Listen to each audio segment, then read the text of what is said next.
ఇన్ని సంవత్సరాలుగా ఒకే పార్టీలో ఉన్నారు. ఈ పార్టీలో ఒక హయ్యర్ పొజిషన్ ఎక్స్పెక్ట్ చేస్తున్నారా, లేకపోతే వేరే ఒకవేళ నెక్స్ట్ వేరే ఏదైనా పార్టీ వస్తే దాంట్లోకి మారే అవకాశాలు ఏమైనా ఉన్నాయా? మేము కష్టపడి పనిచేస్తున్నాము. ఇక్కడ చుట్టుపక్కల గ్రామాలందరికీ తెలుసు, ఇక్కడ ఉన్న లీడర్లందరికీ కూడా తెలుసు. శ్రీశైలం గడ్డం, శ్రీశైలం అంటే ఏంది. మేము కాంగ్రెస్ పార్టీలో ఉన్నాము. ప్రభుత్వం గుర్తుపట్టి మా హైకమాండ్ గుర్తించి మాకు ప్రత్యేక అవకాశాలు ఇస్తే, ఇప్పుడు డబ్బు లేనిది రాజకీయం లేదు, డబ్బును చూసే పదవులు ఇస్తున్నారు.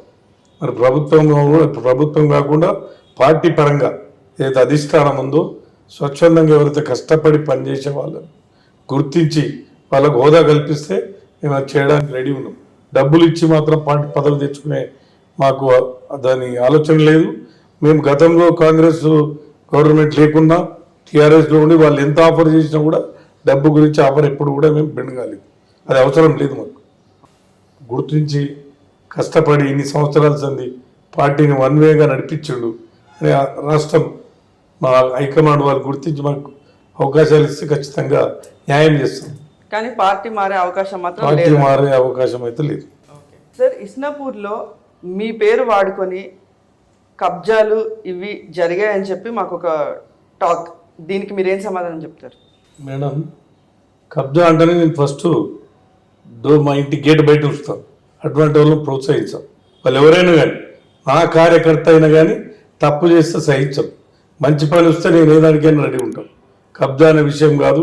గత ప్రభుత్వంలో కబ్జాలు అయినాయి, వాటి మీద కూడా ప్రత్యేకంగా ఇప్పుడు శ్రద్ధ తీసుకొని హైడ్రా వచ్చింది, దాని దృష్టికి తీసుకెళ్ళి ఎక్కడెక్కడైతే పేద ప్రజలకు అన్యాయం జరిగిందో, ఎక్కడైతే కబ్జా జరిగిందో వాటి అన్నిటిని కూడా ఖచ్చితంగా తీసేసి తొలగించి అక్కడ న్యాయం జరిగే విధంగా ప్రయత్నం చేస్తాం. ఓకే, మాకు తెలిసినంత వరకు మీ మీద ఎలాంటి కంప్లైంట్స్ కానీ, పోలీస్ కేసులు కానీ, ఎలాంటి ఎలిగేషన్స్ కానీ లేవు. సో ఇది నిజంగా మీరు మీ వ్యక్తిత్వంతో అలా ఉన్నారా, లేకపోతే మీరు ఎక్కడైనా ఏదైనా మేనేజ్ చేయగలిగారా? నేను సాఫ్ట్ మెంటాలిటీ మేడం. తప్పును మా ఇంట్లో చేసిన సహించలేదు. నేను తప్పు చేయను అసలు. నా నుంచి అయితే హెల్ప్ చేస్తాం. ఇంతకుముందు కూడా చెప్పాను, తప్పు చేస్తే మాత్రం దాని జోలికి నేను పోను, నేను చెయ్యను కూడా. అదే నా క్రెడిట్. మరి 10 సంవత్సరాలైనా నా మీద ఎటువంటి ఎలిగేషన్ లేదు, తెప్పించుకున్నంతవరకు వెళ్ళను నేను. ఓకే, అది నా నైజం. ఓకే.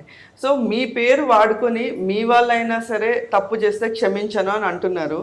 సో మరి ఒకవేళ మీ సైడ్ నుంచి ఎట్లాంటి ఎలిగేషన్స్ లేకుండా మీ మీద ఏదన్నా ఒక ఆరోపణ వస్తే మీరు దాన్ని ఎలా ఫేస్ చేస్తారు? అది ప్రజా సంక్షేమంలో ప్రజల దృష్టికి తీసుకెళ్తాం. ఆ నిజాయితీ ఏంది, అక్కడ జరిగింది ఏంటి, ఆ మీద ఎంతోమంది ప్రయత్నాలు చేశారు, ప్రచారం కూడా చేస్తున్నారు. నా మంచితనం చెడగొట్టడానికి ఎన్నో ప్రయత్నాలు నడుస్తున్నాయి. మాయబడి ఉండే వాళ్ళే చేస్తారు. వాళ్ళకు నేను తెలుసు, నేను ఇలా అంటే ఏందని. నా గురించి జనాలకు ఇంకా బాగా తెలుసు. అలాంటివి ఏమైనా వస్తే నేను ప్రజా దర్బార్లని వాటిని అన్నిటిని కూడా ఎదుర్కొని ధీటుగా పోరాడతాను. ఓకే.